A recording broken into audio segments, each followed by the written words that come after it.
Hey, everybody. Welcome to another episode of the Fraud Boxer podcast. I got one that I've been looking forward to recording for a really, really long time. I got DataDome, and not only do I have DataDome, I got Ben Fabre himself. How you doing? I'm doing good. How are you? I'm doing great. Been looking forward to this. We've been talking about doing one of these episodes for a minute. I've been watching your guys' product for a little while here. Think it's cool. I think all of these bot tools that do more are kind of the future of what our industry really is, because it used to be we'd have to buy multiple tools to do each individual thing, but now tools are starting to do more and more things, and the bot stuff is really where our industry tends to be going. Is we were under attack from bots, and bots are doing the fraud now. So it's only a natural progression that these tools start playing in the fraud space, start having robust fraud tools, and you're one of the shining great examples. So how did we even meet? How did I think it was MRC, was that what it was?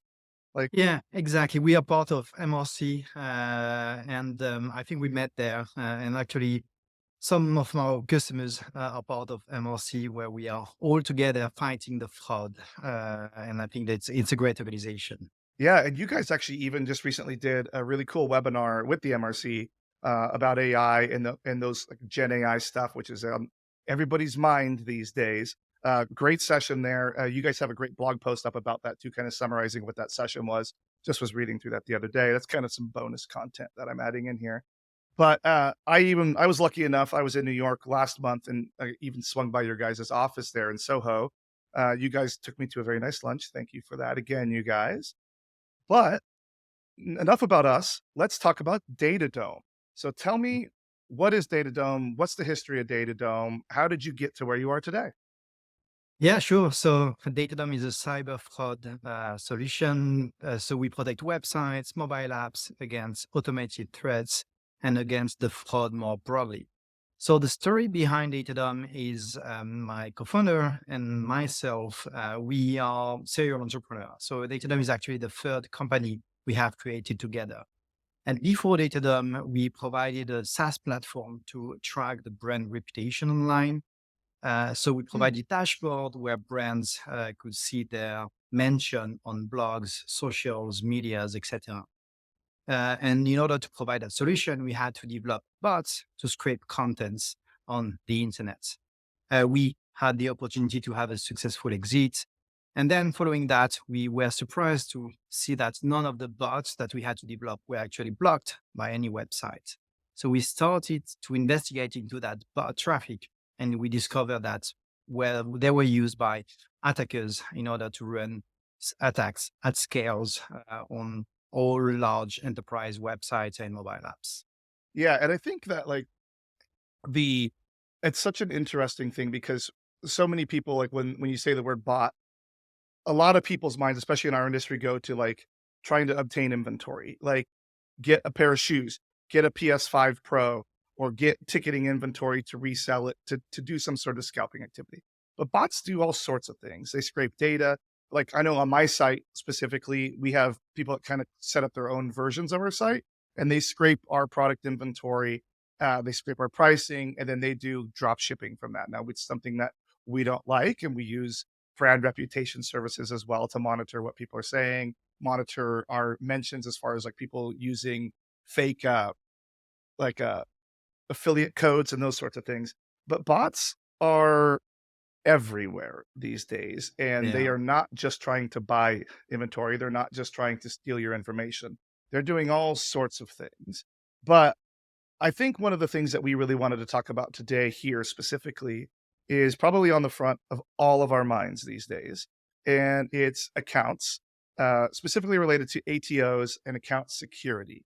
So, you guys have a specific product that works on account security. So, can you tell me a little bit about it? Yeah, sure. And maybe to get back on the bot itself, you're right. Bots are used by attackers to do a lot of bad stuff, and we tend to map that on the user journey. So everything that is available publicly, like the list of products, of pricing, articles, comments, etc., and that's all the scraping area. Fake reviews for us, we see it, especially with the rise of the LLMs. It's just you could tell. I mean, you can tell it's just certain words, and it's just on every product posting something and it's there. It's like it's words. It looks better than it used to look when it was the same comment on every single thing. But you can tell a lot of delve being used on those, you know? Yeah, using LLMs, you can create millions of fake reviews, fake comments, and it's harder than it was to distinguish what is legitimate coming from real, genuine consumers and what has been created by those attackers. So it's getting harder and harder, and that's why solution like what we do at Datadom, where we detect and prevent all automated actions on the website, it's now more than ever important to filter out all those fraudulent activities. Could I put like, let me actually let's go off script a little bit here. Can I put your guys' tool like pretty much anywhere I want on any sort of interaction? Like, let's say I wanted to put it specifically on reviews. Like, would I be able to just drop the same, I guess, endpoint on my reviews and have it just start working right on that? Yeah, exactly. We have as our customers some very large social networks that have millions of comments or reviews every day, and they use data in order to filter out all automated activities. Because in the past, they were used to have internal moderation team that's manually got to reviewing Hmm. and approving all those reviews. But with the rise of Gen AI, now it's very hard because the number of fake reviews went through the roof. And it's also harder for a human to distinguish again what is legitimate, what is not. So having a bot protection in place on all the sections that can accept submissions by users is now key. And we can certainly do that. And we have most of our customers actually using Datadom to prevent that. Yeah, I feel like that's like, there was just some legislation the other day that was being signed about legitimate reviews, fake reviews, those Mhm. sorts of things. And I was actually thinking like, how are people going to do this and how are people going to scale? Like you see with like everybody going to like that social network Blue Sky right now, all they're having the scalability issues with like not only just bots and stuff, but like user reports and things like that. And it's just all of these things aren't really scalable with human beings anymore. And we tried, trust and safety teams have been doing a really good job for a very long time to keep up. But I think like the Gen AI thing has just really I mean, I know like the text messages that I still get on my phone, like the phishing scams, the pig butchering stuff used to be every once in a while. And now it's several a day because it just seems so easy to just spin something up these days and just overwhelm something or a website or somebody, it's getting a little crazy right now. Yeah, and it's easy and it's cheap also because in the past you had to pay a lot of guys to create this content, and now just with a few dollars you can create millions of those fake reviews or fake SMS or fake phishing emails, and the cost really got super low, and they have the return on investment that they need on that. So yeah, Yeah. it's getting crazy. Yeah, that's what like not to spend too much time on like like the social media, the romance scam stuff. It's like, people all my friends are like, "Who falls for these?" And like I've had like Aaron West on, we talked about it before, but it's like they could send 10,000 of them Mhm, in a minute. And mhm, if they get even one that mhm, works, it's mhm, worth it. It's completely worth it for them. So like people have to think about that is like, yeah, a lot of people don't, but you mhm. just need one and then the whole thing is worth it. And then you do that every single day, like you're gonna have a pretty good return on the investment. So, Yeah. yeah. I know for us, a lot of the quick and easy answers, our company has always been, Amazon does it too. You see them is like you have to create an account. It was always the first thing. You had, like anybody can leave a review. Then you had to have an account to leave a review. And then now you see, like, the verified purchases where you have to, like, prove that you made the purchase in order to leave the review. And it keeps seeing, like, I hate the term, but we always have to use it in this industry. It's like the whack-a-mole of, like, kinda moving the goalposts of, like, what you have to do in order to get it. But, for like, a website like mine, we want those reviews. We want the user interaction. Like, we want it, and we don't want things to get in their way. That's, like, our big customer experience thing that we do at our company is all of these little things that we do to try and prevent fraud, prevent fake reviews, prevent data scraping, to prevent fake account signups, and even to prevent ATOs at login is not to change the customer experience at the end of the day. And that is always the hard part because yeah, you could do email verification for every account sign up.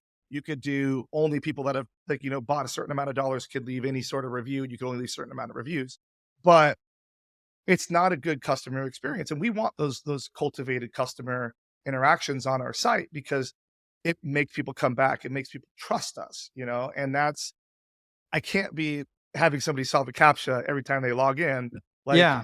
other websites do because it's not good. So thoughts on that? Exactly. So that's exactly where all our customers are today. They want to provide the best user experience while offering the highest level of security. And that's a balance that they have to deal with because of course when you provide a poor user experience, that can impact your revenue. So how do you balance that? And that's exactly DataDome DNA. We work very hard in order to try to collect as many signals as possible, but under the hood, in order to Mhm. provide the right level of protection. We have customers that are using very complex captcha with, either the red light, crosswalk, or some things very complex, sometimes with animals or whatever. That's something we don't want out of Datadom. And our customers, if they switch from other vendors to Datadom, it's because they don't want that anymore. So we want to provide the best Okay. user experience without impacting and providing the highest level of security.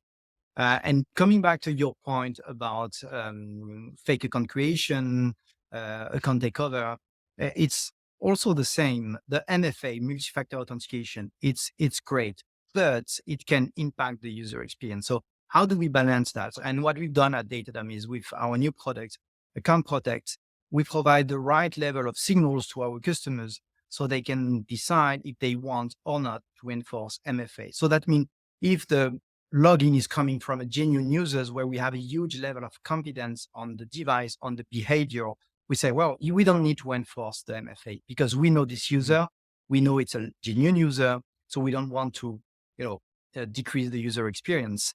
If we have a request coming from a more risky session because it's a new device, it's a new pattern, it's a new behavior, then we will say, well, you should enforce the MFA. And all that is done through a very simple integration in our customers' application. So they can have the right level of confidence to apply or not multi-factor authentication or block login. As is that something that's like we as a merchant could set our specific thresholds, and can we change it over time too? Like, is it pretty easy to change? Yeah, yeah, exactly. So we provide confidence score and some Mm. recommendation, and then our customers, based on that, can apply their own business logic and find the right balance between security and user experience. And our DNA have always been to keep as many feedback loop as possible. So we want to learn, we want to improve the detection, and that's how you can train the machine learning is when you have a feedback loop to Oh, so it maximize. evolves. Like, so Yeah, it's always evolving with me. Um, exactly. yeah, because we're doing an exercise right now. Uh, it's the same thing. It's to try and like just eliminate as much customer friction as possible, and I'm trying to solve it with technology as much as possible to really kind of allow as much possibly through and like to your point there, really tailor only do some sort of interdiction when absolutely necessary, and even allow certain actions, even if I'm still in that gray area, allow certain actions up to a certain point before we have to do anything. So, like, at the end of the day, it depends on the website and depends on the what the website's selling, but some don't want a fake account at all, or Mhm, somebody that has too many accounts. mhm, But some websites, it's not that big of a deal if these accounts exist and the noise exists in the ecosystem, as long as they're not able to take the illicit action that they're trying to take at the end of the day. So mhm, if let's say you have a website that has PS5s, it doesn't matter if someone has 400 accounts as long as they can only get one single PS5 total. That it doesn't matter. Like they probably don't want the noise. I mean, definitely don't want the noise, but it's not that big of a deal as it would be if every single one of those accounts was creating and taking the actions. So, like, I've been playing with kind of where our individual line is and what actions, like, if that makes sense of what we want people to be able to take. What is that a purchase? Is that a registration? Is that a rewards code generation? Whatever it may be. So we're trying to really find that line and then figure out what our interdictions we want to be. Is it a verify your email? Is it a CAPTCHA, or is it some sort of other MFA interdiction? Does that make sense at all? Yeah, exactly. That's exactly our DNA. So we tend to map the user journey on the threads with around the identity with account creation, fake account creation. So with threats related with fake account creation around the login, with credential stuffing, account takeover. The reset password is also an interesting area Yep. on many websites where that can generate SMS pumping. So we have customers that switch to Datadom and overnight start saving thousands of dollars per day just because they stop having to send millions of SMS to bots that were trying, the reset password feature. And so that can also be a cost saving to deploy a solution, I guess. Do you guys do a lot with, like, the SMS pumping stuff? Because that's, like, I think that's something that not a lot of people realize costs Mhm. their company money. They just Yeah. are like, "Yeah, we're just doing these SMS. We're paying $30,000 a month to do some sort of Trulio thing." And then no one's really watching it, and they don't realize that they went from $30,000 to $120,000 to $2,000,000. Like, I feel like that's, like, people aren't paying attention enough to that specific thing, SMS pumping or Yeah, toll or no, you're whatever. right. The third party cost that can be SMS provider, also the credit card provider.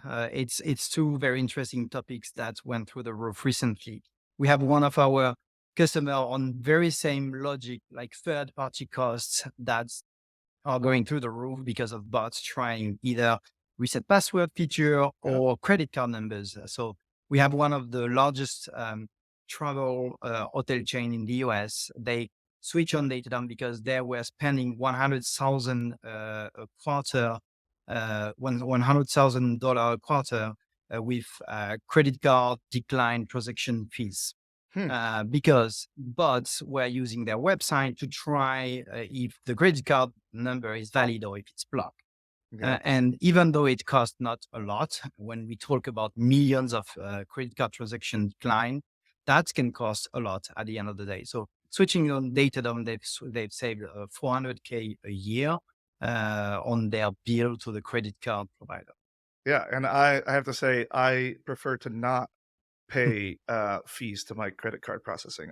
Anything I can do to pay less is always a good thing at the end of the day. It is. So, I do wanna talk specifically since we've talking about all these wonderful things that you guys could do, presenting the MFA, changing these things, how people are saving this money. Specifically, let's talk about what you guys are doing with your Account Protect tool. So, Mhm. run me through what that is, how it works. I mean, you don't have to give me the secret sauce unless you really want to. But, tell me how it works and how Yeah. people are using it today, if you could. Yeah, sure. So so historically, Datadom is a leader in the bot protection space. So that means we are blocking the automated threats at the network level. But then we have started to deep dive into the application, collecting more signals like the username, like the password, and all the information from the user. So we have a better understanding on the user base, and we can go deeper into what is a legitimate login and what is not a legitimate login. And to do that, we have to store the data with longer term retention. And we also to have to be embedded a bit deeper into the application. And doing that, we can go Okay. beyond automated threats. We can detect if a login is coming from a legitimate user or if it's coming from an account takeover attempt. We will detect if that's the same device that is usually connected on the website, if that's coming from the legitimate location, etc. And we have a lot of specific machine learning models that allow our customers to secure their user base. And what is cool is that because we have the combination of the bot protection and account protect, we can have way more signals than the pure player in the identity security.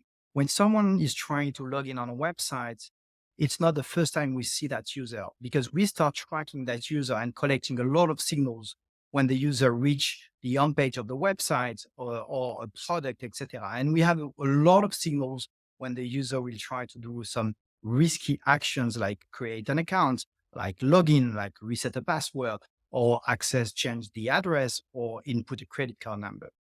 So, you guys are you sit at the edge level, right? So you're Mhm. basically seeing the entire stream of traffic. So Exactly. one of the things I always like about that, and I've been saying that like this is where it goes back to the future is any tool that's not sitting at the edge is going to eventually get smoked because unknown sessions are going to take over everything in their whole world. And when you sit at that, you see the entire traffic flow. So that's how you're able to see the whole journey because you can see everywhere they're going on this website. You can see all of the data traffic going through. Uh, Yeah, that's exactly. We collect both server side and client side data because we sit at the edge. So that means we have a lot of signals to understand exactly what is a legitimate pattern of a session on the website and what is not. And because we do that, we can have a very high level of accuracy and also to prevent those malicious activities from reaching the application of our customers because that can be blocked at the edge. so they don't even that could save you on actual data costs too, like Exactly. hosting costs. Yeah. Exactly. I always think that that's like the way technology works these days is always super fascinating to me because I remember like when just doing like device ID, like putting a JavaScript on a page was like everything just to get like a device ID. And then people figured out how to block that. And then like the whole world turned against JavaScript for whatever reason, even though we needed everybody. It's just how everybody's solving for these sorts of things. You know, the apps were a good way because you could do an SDK. You get a lot of permissions because a lot of people do enable like location services and like a lot of like I love always love when people like say yes on the contacts because then I can see like if it's a primary device or not. That was always like my old school trick was how many contacts are registered in the phone because if it's one or none, it's probably a device farm.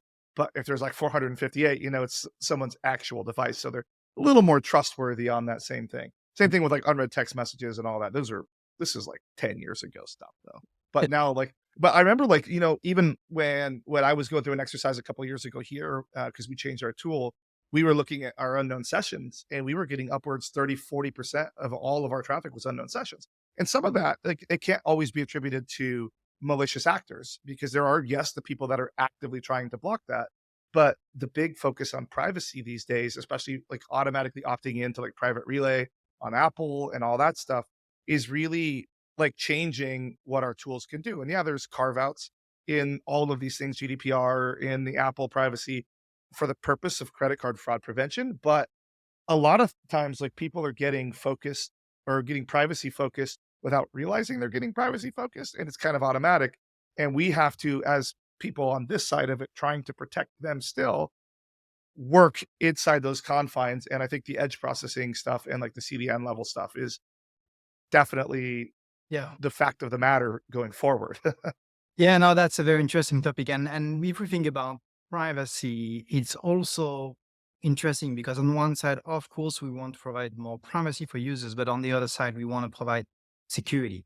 And you know, all the tools that are based, you know, like a WAF, so IP based blocking, they are getting now irrelevant because you don't want to block the IP used by Apple to proxify all the traffic. Hmm. And now, if we talk about the evolution of threats, now the state of the art of the attacks we see on our customers are attacks distributed on millions of residential IP addresses. They are coming from AT&T, Verizon, T-Mobile, with very clean IP Yep. addresses that at the same time are doing legitimate requests on our customers and at the same time doing and being part of a credential stuffing attack or even a DDoS layer 7 attack.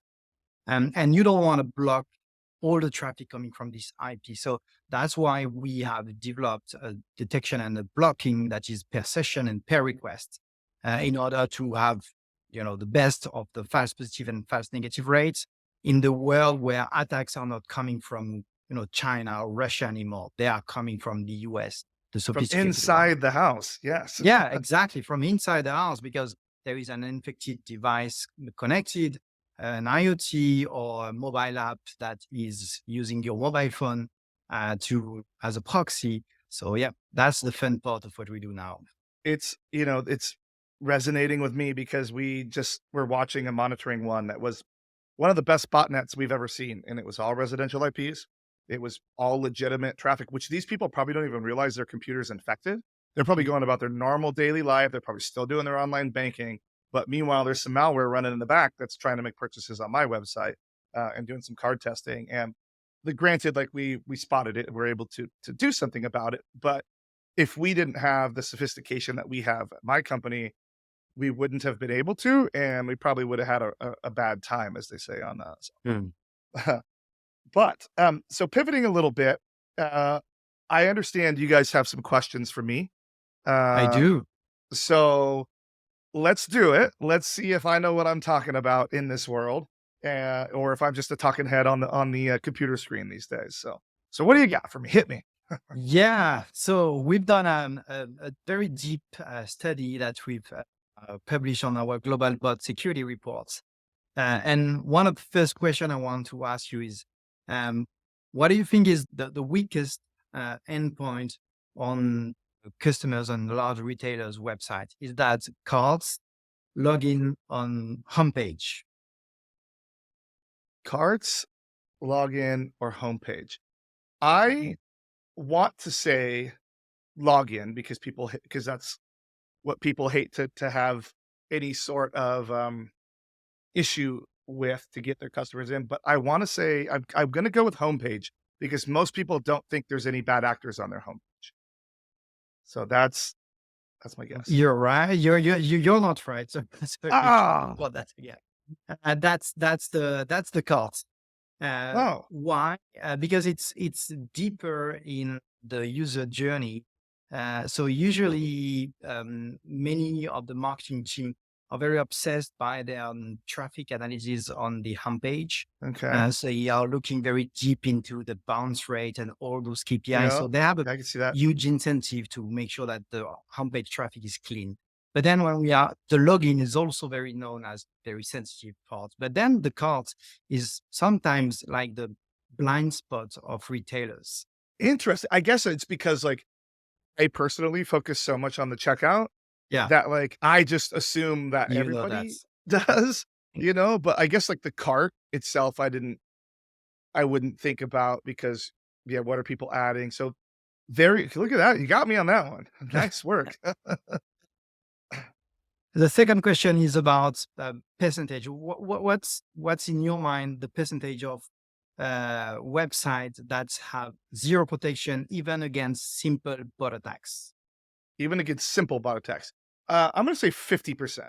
I'm gonna say about half the websites in the world. Yeah, you're close. It's 65%, pretty close. And what is interesting here is that we are not talking about the state of the art of a bot. We don't talk about residential IP addresses. We don't talk about using commentless or headless browser or Puppeteer or whatever. We talk about just a basic curl running on a web server. So very basic bot. And we saw that 65% of the website don't even block something as simple as that. That's very, very fascinating, actually. And then everybody that's listening, like he mentioned, there's a report that they have. I will link that in the description of this episode. So you guys can go check it out. It's free and easy to go browse right on their website. It's fascinating, everybody. So if any of these things are blowing your mind, like they are mine already, please go check that link out. All right, what else you got? In terms of region, which region do you think is the least protected? APAC, Europe, Latin America, Oceania? I am gonna say Latin America on this one. I wanna say Europe just because it seems like the one that should be the most protected, but I think GDPR is helping people out a little bit with that and kind of forcing them into doing some additional protections. So I'm gonna go with Latin America because it's still kind of the Wild West down there. So actually, it's Europe, and it's a big surprise for us too. It was a shock. Wow. Do you have any idea as to why, or is it just because the a volume of Um, so retailers? So I think the penetration of the cloud providers is probably lower a bit in Europe as we speak. So that means the basic security that can be provided by a cloud provider is not as high as it is in the US and Latin America. Interesting. That's fascinating. I actually like I wanted to say it just because it seemed like it should be the most sophisticated. So Mhm. that was throwing me off a little bit, but that is absolutely fascinating. I think we got a couple more on here. So what else? So We will now deep dive into industries. Which industries was the least prepared against bot attacks? Would you say it's gambling, media, banking, or health? I'm going to say health on this one because it seems like everybody's attacking It health these is days. health. You're All right, right. I got one. Yeah, One. it is health. And the most prepared is gambling. They Well, don't. They don't want. They don't want to. Like they got a good thing going on gambling. They don't want somebody to take it from them. So I can see exactly, they're going to throw everything they can. Plus, the profit margin's huge. But exactly. it's so crazy because through COVID, you would think that like people understood what's in their health file. Like everything is in your health file. Like it should be better protected. We need we need more regulation there, perhaps. Hmm. Yeah, yeah, probably. All right. One last one, I think. Yeah, let's go with the last one. So when we look as part of what we offer, we track the traffic, the automated traffic coming from ads, and we help the large enterprises to reduce their spend or optimize their spend so they can Mm. acquire traffic coming from legitimate human and not ads. So in your mind, what's the percentage of traffic that our customers, that all customers are paying for that is not human, but that is coming from bots? What percentage is bots? I was under the impression that approximately 76% of the internet is bots these days.